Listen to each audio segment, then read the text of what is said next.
Welcome to the park, the Trailer Park, where we park podcast trailers for you to take a quick ride and see what you like.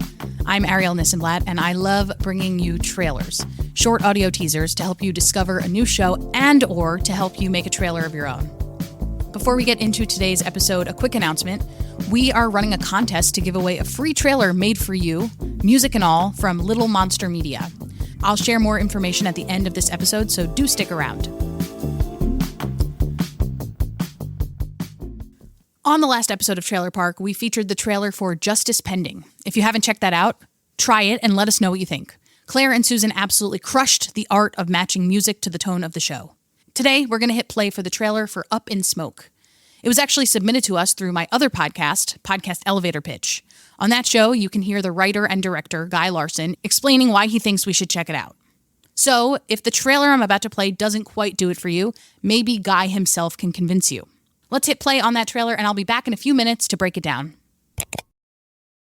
In 2014, in a remote English village, a couple are woken up to their worst nightmare. Their family home is burning. Otto and Lindsay Miller make it out of the blaze, but their teenage son, Mason, does not. Can we clear this area, please, everyone? Everyone out. Thank you. We're going to need the space. When police finally comb through the ashes, Mason's body is nowhere to be seen. Please, sweetheart, if you can, come home. All I had to do was check his bloody room. Any ideas on what happened here?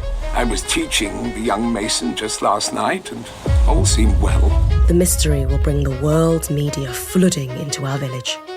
Police. We are now conducting a missing persons investigation. Reporters. Did he have a sexual relationship with Mason? No. Well, we don't know. I don't hurt children in any way. Psychics. I sense Mason isn't truly in the spirit realm. All asking one question. Where is Mason Miller?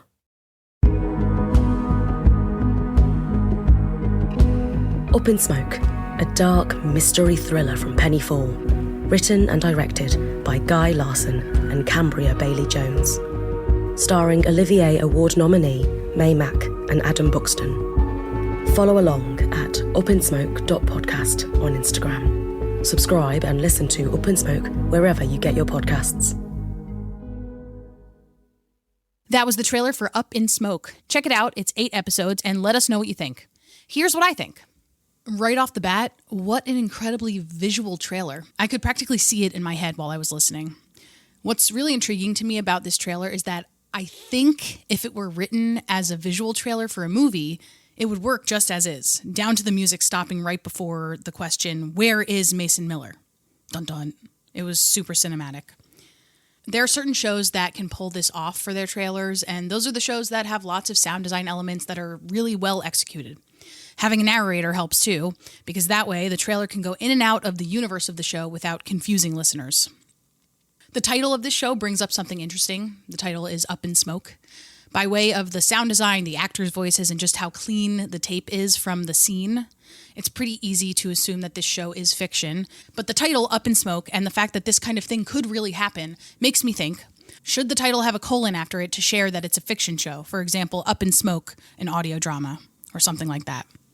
For what it's worth, when you Google Up in Smoke and then the word podcast, the first thing that comes up is an episode of Radiolab from August of 2024. And that is a true story about smoke due to wildfires. It's the first episode of an ongoing series. And I don't actually know the answer to the question I'm proposing, whether or not Up in Smoke, the show whose trailer we played today, needs to mark itself as fiction. I don't know. But I think it's worth thinking about, because ultimately we want to attract the right people to our shows, the people who are going to stick around to listen. What about you, listener? How do you think about titling your show? And if you're not a podcaster, have you ever clicked play on a show to then realize it wasn't what you thought it was going to be? Overall, I think this trailer was not only brilliantly executed, but also just a riveting listen. If you want to get your trailer featured here, you absolutely can. Go to trailerparkpodcast.crd.co to learn more and to submit. Keep in mind that my reviews might be critical, but I try to stay constructive. At the top of the show, I mentioned a contest where you can win a free trailer done for you, production and all. Here's the part of the show where I explain that. I'm teaming up with Little Monster Media to raffle off one free trailer for a podcaster. We'll meet with you, assess your needs, and make a 60-second trailer for you for free. To enter, here's what you need to do. 1, make sure you're subscribed to Little Monster Media's newsletter. Link will be in the show notes. 2, leave this podcast, Trailer Park, the Podcast Trailer Podcast, a review on Apple Podcasts. 3, hit Trailer Park up on social media to let us know that you've entered. And while you're there, of course, make sure you're following us. We're at trailerpark_pod on Instagram. The contest is officially open now, as of this published date, and will be open until March 15th, when we will announce a winner by random drawing of all the qualified applicants. There's more information about our contest and about Little Monster Media in the show notes of this episode, so check it out and enter. That's it for today. This show is written and produced by me. It's also edited by me. You can probably tell. Love that for me. It's listened to by you. I also love that for me. Until next time, happy listening and happy trails.